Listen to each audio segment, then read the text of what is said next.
हर महीना वैन के 800 रुपए बचाने के लिए हम लोगों ने साइकिल से स्कूल जाना चालू कर दिया था। ये हो गई।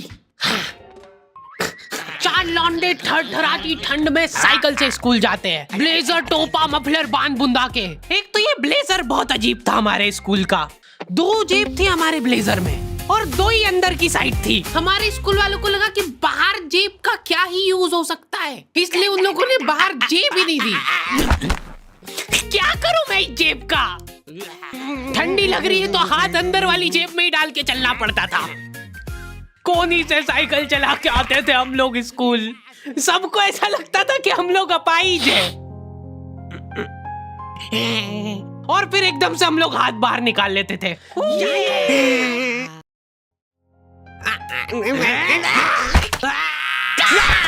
मजाक बना के रख दिया डिसेबिलिटी को। अपाहिज लोगों की रिस्पेक्ट कम हो गई थी हमारी वजह से, लेकिन लड़कियां खुश हो गई थी इस इनोवेशन से। उनको लगा था कि ब्रा का खर्चा नहीं करना पड़ेगा, अपना जो भी सामान है उसको एकदम जेंटली इन जेबों के अंदर प्लेस कर देंगे। लेकिन इसमें एक छोटी सी दिक्कत थी।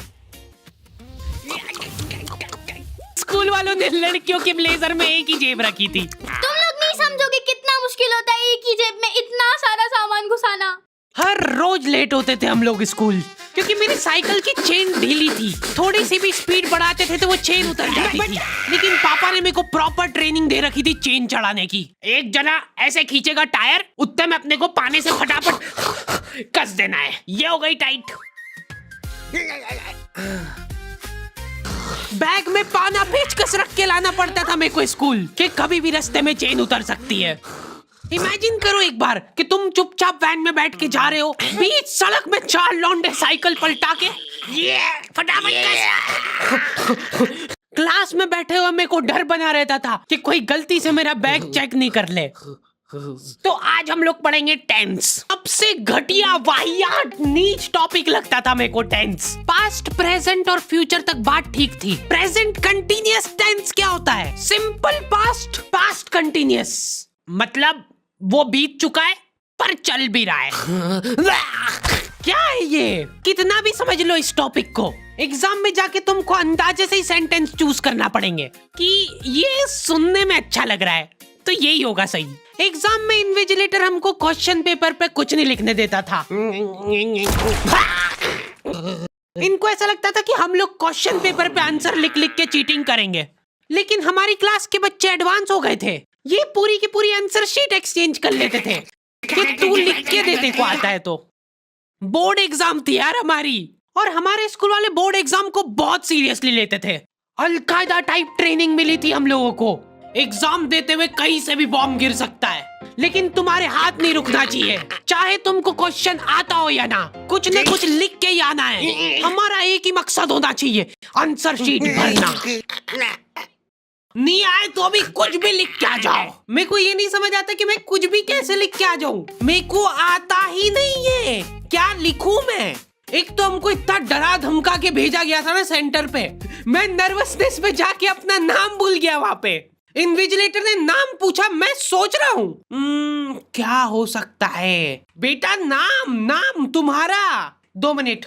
हाँ हेलो मम्मी, मेरा नाम क्या है? बोर्ड एग्जाम के नाम पे इतना डरा दिया था ना स्कूल वालों ने हमको, अच्छों का मुंह निकल जाता है टट्टी के साथ मिक्स होके। तुम लोगों का एक सेंटर आएगा जिसके चारों तरफ सैनिक तैनात रहेंगे। बिना एडमिट कार्ड के वहाँ पे आसपास भी भटकते हुए मत दिख जाना, जिंदा जला देंगे वो लोग। और अगर चीटिंग करते हुए पकड़ा गए तो ना तो तुम हमको जानते हो ना हम तुमको जानते हैं। हम लोग एग्जाम वाले दिन सेंटर पहुंचे तो बच्चों से ज्यादा सिक्योरिटी थी वहाँ पे।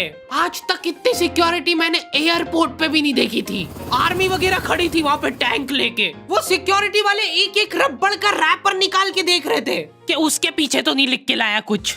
क्या लिख लूंगा मैं इतनी सी जगह में? लिख भी लिया तो मेरे को ही समझ नहीं आएगा कि क्या लिखा है।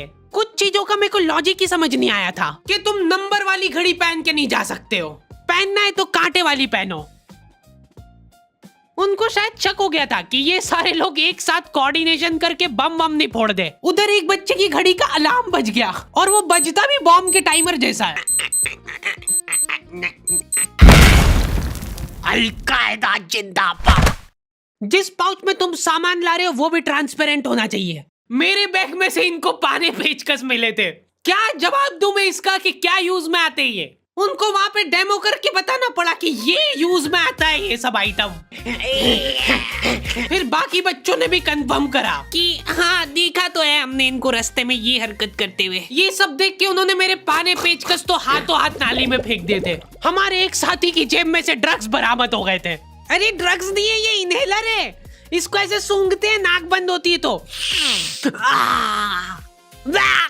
नाक खोलने के बाद भी अगर तुम इनहेलर को पूरी ताकत से सूंघते हो, आंखें दिमाग में ठंडक हो जाएगी तुम्हारे। वो बच्चे नहीं होते जो पूरा साल टाइम पास करते और एग्जाम के एक दिन पहले पढ़ के एग्जाम देने आ जाते हैं। वो बनने की मैं कोशिश ही कर पाया था। सिर्फ मैंने सोचा था आखिरी रात मेरी है, रात भर मैं पूरा सिलेबस चाट जाऊंगा, पर मैं एग्जाम के एक दिन पहले ही बीमार पड़ गया। सर्दी हो गई मेरे को, तो मैंने सोचा ठीक है अभी थोड़ा रेस्ट करते, सुबह उठ के पढ़ाई करेंगे। नाक बंद हो गई भाई, नींद ही नहीं आ रही है। फिर पापा आके मेरे को ट्रिक बताते हैं कि अगर राइट वाली नाक बंद हो रही है ना तो लेफ्ट साइड करवट करके सो जा, फिर गहरी सांस ले, तो ये जो है ना राइट वाली खुल जाएगी और लेफ्ट वाली बंद हो जाएगी। फिर लेफ्ट वाली अगर खोलना है तो राइट साइड करवट करके सो जा। पूरी रात करवटें बदलता रह गया मैं। सुबह रास्ते में जाते जाते पढ़ रहा हूँ मैं, क्योंकि बाकी बच्चे भी यही कर रहे थे। बच्चों को लग रहा है कि भाई जितना हम लोग साल भर में नहीं पढ़े उतना हम लोग रास्ते में जाते हुए पढ़ लेंगे। रास्ते में ऐसे कॉपियां लेके घूम रहे जैसे इनसे ज्यादा पढ़ाकू कोई हो ही ना। सुबह हम सब लोग सेंटर लेट पहुंचे क्योंकि साइकिल की चेन उतर गई थी, तो रास्ते में वो कर रहे थे। और क्वेश्चन पेपर भी लेट हो गया था उस दिन। क्वेश्चन पेपर Z+ सिक्योरिटी के साथ आता था। 10 बॉडीगार्ड लेके आते थे एक जरा सा पार्सल।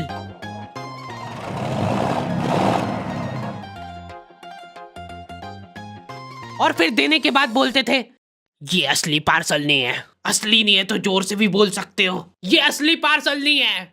ये लोग पता नहीं किसी को तो गुमराह करने की कोशिश कर रहे थे। इनको डाउट था कि इतनी सिक्योरिटी के बाद भी कोई पेपर चोरी कर लेगा, तो ये लोग इतनी सिक्योरिटी में नकली पेपर लेके आए। असली पेपर तो एक और बॉडीगार्ड नाले में तैरता हुआ लेके आ रहा है। ये पाने पेचकस किसने डाले नाली में? ये लो। मजाक कर रहे थे हम तो, यही है असली क्वेश्चन पेपर। जाओ बांट दो फटाफट।